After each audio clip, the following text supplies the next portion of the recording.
संभवे गुरुवे नमः। संभवे गुरुवे नमः। संभवे गुरुवे नमः। सर्वप्रथम मैं अपने माता पिता के चरणों कमलों में कोटि कोटि प्रणाम करती हूँ। देवाधिदेव महादेव के चरणों कमलों में तथा माता भवानी के चरणों कमलों में कोटि कोटि प्रणाम करती हूँ। इस कालखंड के साहब श्री हरनानंद भैया और माँ दीदी लीलम आनंद के चरणों कमलों में कोटि कोटि प्रणाम करती हूँ। हमारे साहब श्री हरनंद भैया ने 3 सूत्र दिए हैं। पहला सूत्र में दया मांगते हैं, दूसरा सूत्र में चर्चा करते हैं और तीसरा सूत्र में नमः शिवाय का जाप करते हैं। गुरु भाई बहन,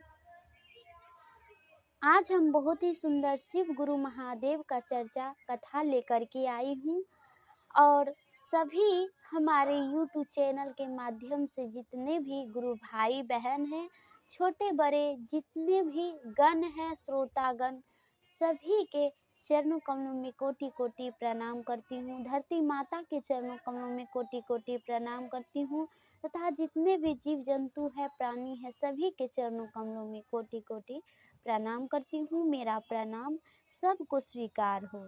जय शिव गुरु, जय महादेव। गुरु भाई बहन, जैसे कि आप सबको पता है महादेव का महाशिवरात्रि होने वाला है, तो इसी के आधारित हम आपको आज एक सुंदर सा कथा सुनाते हैं। गुरु भाई बहन, एक महादेव की शिष्या थी और उसकी जो माँ थी शिव शिष्या की, वो बहुत ही गरीब थी।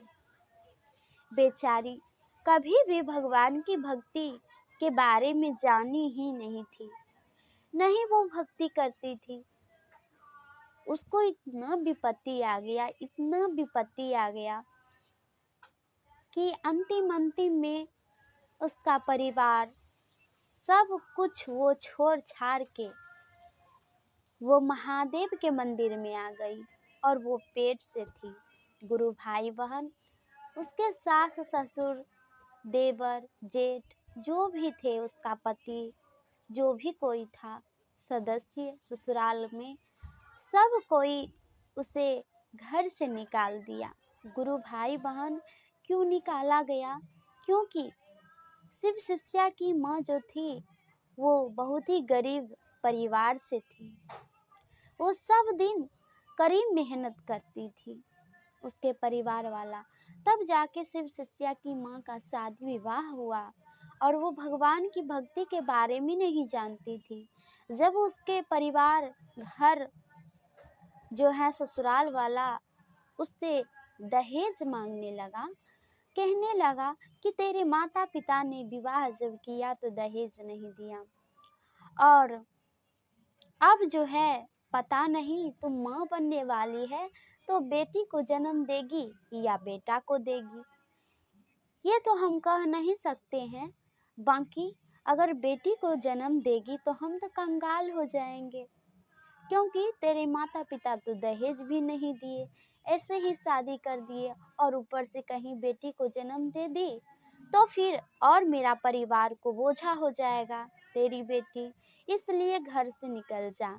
गुरु भाई बहन, शिव शिष्या की माँ को मार मार के ताना देकर गाली देकर भगा दिया और शिव शिष्या की माँ रास्ते में चलते महादेव के मंदिर में आ पहुंची।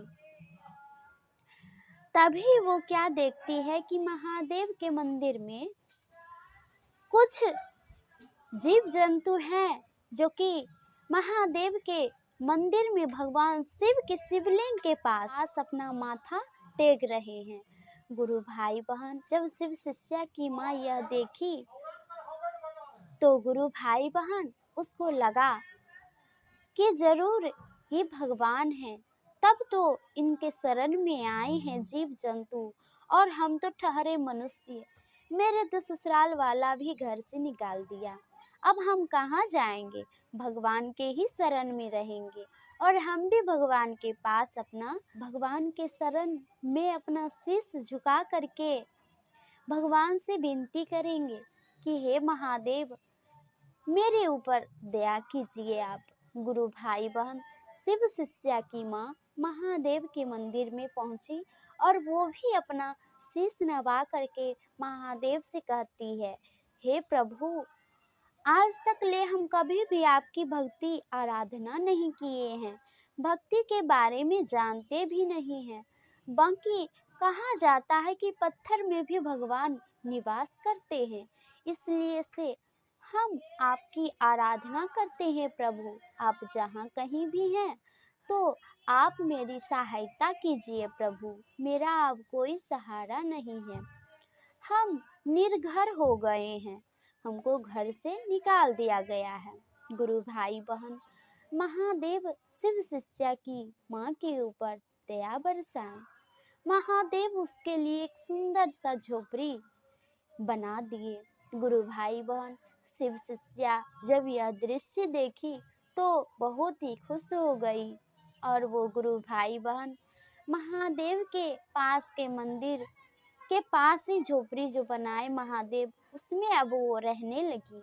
और जब वो रहने लगी तो प्रतिदिन भगवान शिव की भक्ति आराधना करती थी, पूजा अर्चना करती थी। गुरु भाई बहन, एक दिन शिव शिष्या की माँ मंदिर में पूजा करने गई और गुरु भाई बहन जैसे ही वो मंदिर में प्रवेश की, भगवान शिव को प्रणाम की, वैसे ही उसके पेन हो गया चालू, यानी कि वो जो गर्भ से थी तो उसको दर्द शुरू हो गया। अब गुरु भाई बहन उसका कोई नहीं था, इसलिए महादेव तो दया के सागर है, वो सब कुछ जानते हैं। गुरु भाई बहन अब मंदिर में भगवान शिव फूलों की बरसात करवा दिए। अब वो शिव शिष्या फूल से ढक गई और वो एक सुंदर सी कन्या को जन्म दी। गुरु भाई बहन, फिर शिव शिष्या की माँ अपनी बच्ची को पाकर बहुत ही खुश हो गई, प्रसन्न हो गई। गुरु भाई बहन, बहुत सारे वहाँ पे जानवर आए और शिव शिष्या के बच्चे को देखकर बहुत ही खुशी हो गए, सबको खुशी मिला, भगवान भी बहुत ज़्यादा प्रसन्न थे। अब शिव शिष्या के कई दिन बीत गए, वो महादेव की भक्ति आराधना करती थी और मंदिर में ही रहती थी। धीरे धीरे धीरे धीरे अब महाशिवरात्रि का दिन आया। गुरु भाई बहन, शिव शिष्या अब पूजा करने महादेव के मंदिर में आ गई। महाशिवरात्रि का दिन था। तभी गुरु भाई बहन, उसकी जो बच्ची थी अब रो रही थी, तो वो भी मन ही मन भगवान को नमः शिवाय कर रही थी। गुरु भाई बहन, भगवान शिव अति प्रसन्न हो गए और शिव शिष्या जो थी बच्ची नादान, महादेव एक बूढ़ा के रूप में आए और गोद उठाए। गुरु भाई बहन, शिव शिष्या की माँ मंदिर में पूजा कर रही थी और शिव शिष्या जो थी बेचारी, वो बचपन में ही भगवान के शरण में जब जन्म ली तो वो महादेव का गुणगान मन ही मन करने लगी। भगवान शिव उसे गोदी उठाए, चूमे। गुरु भाई बहन उसे आशीर्वाद दिए। शिव शिष्या की माँ अब पूजा अर्चना करके घर पहुंची तो देखती है कि मेरी बच्ची बहुत ही सुंदर और अच्छी लग रही है, खिलखिला रही है। गुरु भाई बहन, भगवान अति प्रसन्न थे। फिर भगवान शिव गुरु महादेव अंतर ध्यान हो गए और शिव शिष्या अपनी बच्ची को लाड प्यार करने लगी। गुरु भाई बहन, दिन प्रतिदिन बिता और शिव शिष्या बेचारी और उसकी माँ दोनों भगवान की अब भक्ति करने लगी। शिव शिष्या हल्की बड़ी हो गई थी और उधर उसका परिवार वाला जो था, शिव शिष्या की माँ जब से घर से निकली थी तब से उसका घर में अकाल पड़ गया। न खाने के लिए पुरता था और न पहनने के लिए कपड़े। गुरु भाई बहन, सब कोई लोग वेद उसे दूसने लगे, कहने लगे कि अरे एक माँ जो कि बच्चे को जन्म देती उसे घर से निकाल दिए, बेघर कर दिए हो, उसी का जो है कि प्रकोप पड़ गया है, जो कि आज तुम दाने दाने के लिए तरस रहे हो, भटक रहे हो। खाना नहीं मिलता है और पहनने के लिए वस्त्र नहीं मिलता है। गुरु भाई बहन, अब उसका पति दर दर का ठोकर खाने लगा, उसका सारा ससुराल वाला। गुरु भाई बहन, कोई दरेस ही नहीं मिल रहा था उसे, और भटकते भटकते वो भी भगवान शिव के मंदिर में आ पहुंचा। गुरु भाई बहन, इधर शिव शिष्या की जो माँ थी वो भगवान शिव की भक्ति कर रही थी। जब उसके परिवार वाले जंगल में आए तो उसे बच्चे की कलकलाहट सुनाई पड़ी, और वो सुनकर जब उसके पास गए तो सुंदर सी कन्या को पाए। गुरु भाई बहन, अब उस कन्या को देखकर उसे जलन हुआ और फिर वहां से वो निकल गया। गुरु भाई बहन, अब जो था कि शिव शिष्या की माँ मंदिर में जब भक्ति कर रही थी तो भगवान का प्रसाद लेकर, आशीर्वाद लेकर वहां से आगे निकली, घर की ओर प्रस्थान करी। जब वो तो पाई अपना घर ससुराल वाला को, सबको जब पाई गुरु भाई बहन, तो सबको प्रणाम जैसे ही वो करती तो उसका घर परिवार का लोग जो था कहता है कि ये तेरी बच्ची है। वो बोले हाँ, आप सभी का है, ये मेरी अपनी बच्ची है। तो गुरु भाई बहन, उसका ससुराल वाला परिवार वाला कहता है, मुझे पता था कि तुम कन्या को ही जन्म देगी, इसलिए फिर भी हम यहाँ आ पहुँचे हैं सिर्फ और सिर्फ तुम्हारे कारण। तुम्हारे कारण मेरा घर परिवार को नजर लग गया, घर मेरा उजड़ गया, सिर्फ तुम्हारे कारण। और आज हम यहाँ भटकते भटकते आ गए हैं। जैसे वो पाँव छूती, पाँव पीछे कर लिया उसका घर परिवार का लोग, गुरु भाई बहन, और सब के सब जाने लगा। फिर गुरु भाई बहन, शिव शिष्या कहती है कि जब आप मुझे घर से निकाल दिए, आप मुझे घर से जब निकाल दिए तो थोड़ी भी रहम नहीं आई, और आज आप फिर से मुझे ताना दे रहे हैं। आप सब लालची हैं और इसलिए भगवान आपको सजा दिए हैं, हम कुछ भी नहीं किए हैं। गुरु भाई बहन फिर शिव शिष्या की माँ को धक्का मार के गिरा दिए और वहां से जाने लगे। गुरु भाई बहन कुछ और आगे बढ़े दूरी, सब के सब का अचानक से चक्कर आकर गिर पड़े, बीमार पड़ गए। अब उस सब का कोई सहारा भी नहीं था, पानी के लिए तड़प रहे थे, तरस रहे थे। अब गुरु भाई बहन उसके मरने का वक्त आ गया था।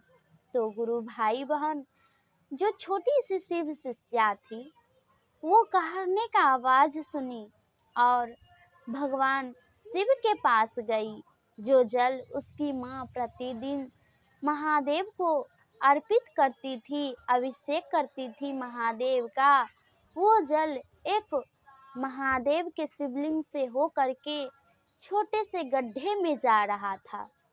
शिव शिष्या अब उस गड्ढे के पास गई और अपनी छोटी छोटी हाथों से जल को मुंह में भर ली, और फिर वो अपने परिवार वालों के पास पहुंची और उसके मुंह में जा कर के वो अपना मुख का पानी उसके मुख में दे दी, अपना पिता के मुख में, अपनी दादी के मुख में। इसी प्रकार से गुरु भाई बहन वह सब परिवार वालों के मुख में पानी दे दी। गुरु भाई बहन अब उसके परिवार वालों के मुख में पानी जाते ही जान में जान आ गया, और सब के सब खड़े होकर के अब उस शिव शिष्या को चूमे, गोदी उठाए, प्यार दुलार किए, और फिर गुरु भाई बहन शिव शिष्या के माँ के पास आए और सब कहानी बताएं, क्षमा मांगे।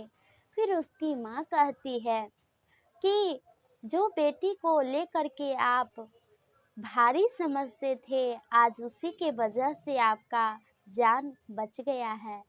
आप महादेव से भी माफ़ी मांगिए और आज से दहेज के लिए लालच ना कीजिए, ना बेटा बेटी में भेदभाव कीजिए। चलिए सब मिल करके भगवान की भक्ति आराधना करते हैं। इसी प्रकार से गुरु भाई बहन सब कोई भगवान शिव की भक्ति आराधना करने लगे। तो प्रेम से बोलिए जय शिव गुरु, जय महादेव, जय मैया पार्वती की जय।